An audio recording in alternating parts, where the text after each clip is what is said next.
Good, and now to show that Elixir is really an international meeting, we have a guest from Rome, Dr. Riccardo Taje on the molecular characterization of lung adenocarcinoma, presenting as subsolid nodules in real single-center cohort. Good morning, everybody. My name is Riccardo Taje. Thank you for having me here today.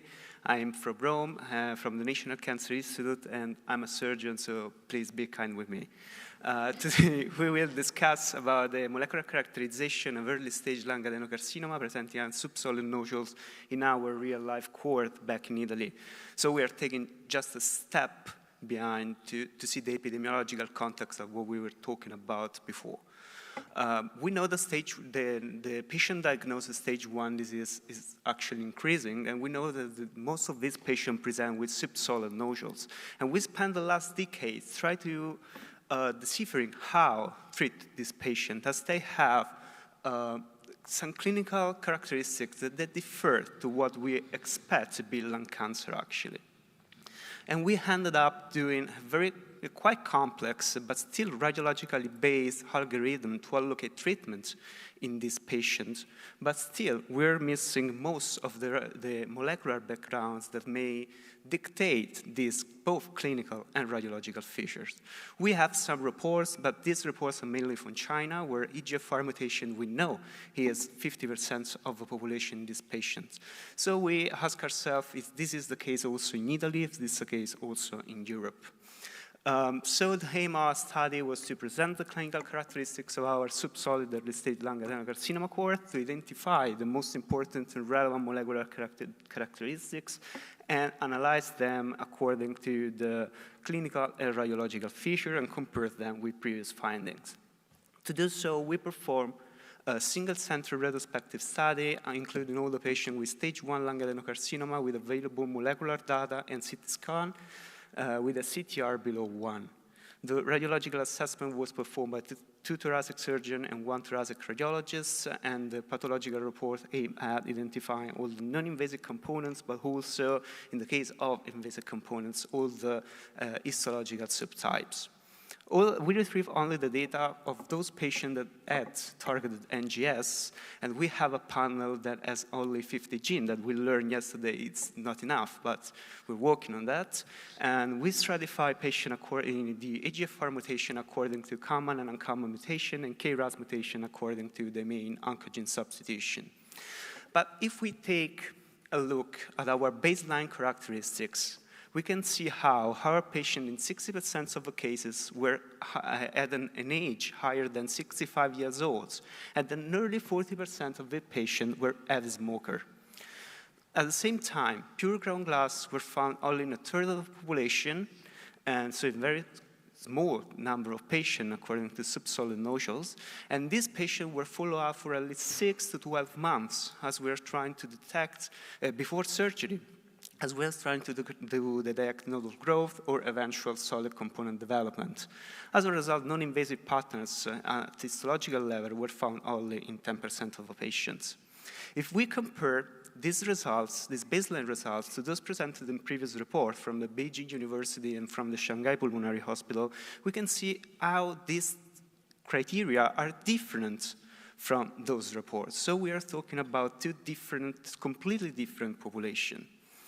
And this is the heat map that we made up from this data. And we can see how KRAS mutation is nearly 30% of the patients, while EGFR mutation is way lower than expected. It's nearly 1/2 compared to the 50%. And we have 25% of the patients with EGFR mutation, and we have also 30% of the patients that have no mutation at all from those that we have in the panel. At direct comparison, we can see how KRAS is nearly 6 times higher compared to the previous studies presented in PubMed, and EGFR mutation is nearly 1/2. Otherwise, the other mutations are quite similar. TP53 is a similar distribution. We have more MET and RET and ALK mutation, while RBM10 is not present in our panel. Taking a more granular look, we can see how KRAS mutation is mostly characterized by KRAS G12C, as in the previous report, And among the EGFR mutation, 25 of the patients have uncommon mutation, and this reduces further the number of patients with EGFR actionable mutations. And this compares well with previous report from Europe, even if this is a little bit more heterogeneous, as include patients from stage 1 from TA to 3A, that demonstrate that KRAS mutation is present in 30% of the patient, and EGFR mutation only in 13% of the patients. Taking a look to the clinical correlation of our data, we find something that we already know. So the female patient have a higher probability of having EGFR mutation, while patients with KRAS mutation are more probable to be heavy smoker. But if we analyze patients that never smoked in their life, we can see that even if the baseline characteristics are quite similar to our population, we have an inversion of the EGFR to KRAS ratio. So EGFR became again the most prevalent mutation. So smoke is a really relevant factor that differentiate among our population. If we take a look to the radiological correlation instead, we can see how our population is completely symmetrically split. And those patients with the ground glass dominant nodules is more probable to have EGFR mutation compared to those that have solid dominant nodule, where KRAS mutation are more frequent. And in those patients that underwent preoperative follow-up, those patients, we could assess TDT, so tumor doubling time, and KRAS mutation was prevalent in patients with a faster growth. And this compared quite well with previous studies that we did, where KRAS mutation plus faster growth identify a subgroup of patients with a detrimental effect on DFS in stage 1.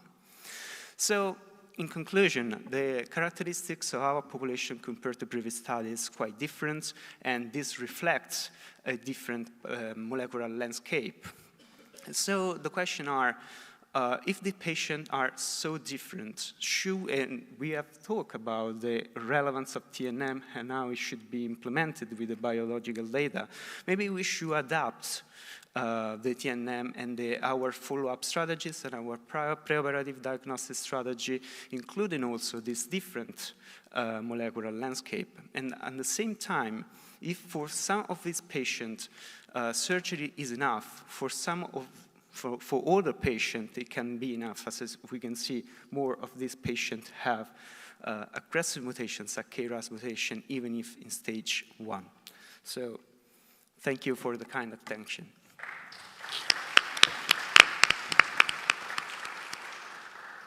Any question? Very nice presentation. Yes, Dr. Nadeau.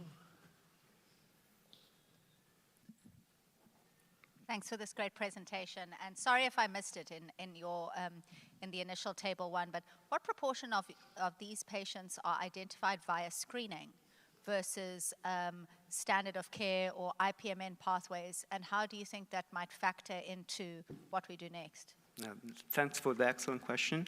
And actually, our screening program started after this, the initial of this study, but actually, still the problem is the same.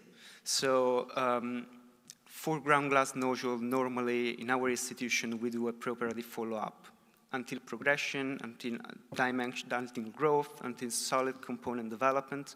So I think that even in screening, we would have quite similar results. Maybe the screening population is a very heavy smoker population, so we would have even more KRAS mutation, so we would have very high-risk patients where maybe some treatment in adjuvant to the surgery would be ideal.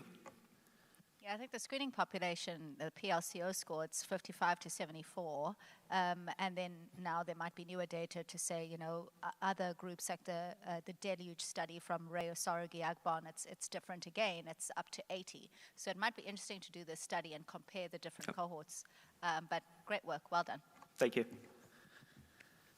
Or maybe one more question for me. And what was the threshold to go for surgery if the GGO is EGFR positive versus non-EGFR mutation? Would they would get to surgery earlier or no? or you don't have this data? We don't have the data, but I think that is not EGFR mutation that drive in this case, but I would be driven by, for example, KRAS mutation for this more aggressive. And but just if a GGO that you biopsy comes up EGFR versus KRAS, do you think the threshold to operate and then give adjuvant treatment versus watch and wait for it to become more solid is different, or? Maybe non-impure ground glass, but in subsolid nodule with a par-solid component that we know is associated with an higher risk of unforeseen nodal metastasis, of pleural invasion, or upstaging anywhere. That could be a good point of view to consider. For pure ground glass, actually, I don't know. Okay. Thank you very much. Thank you very much. Thank you.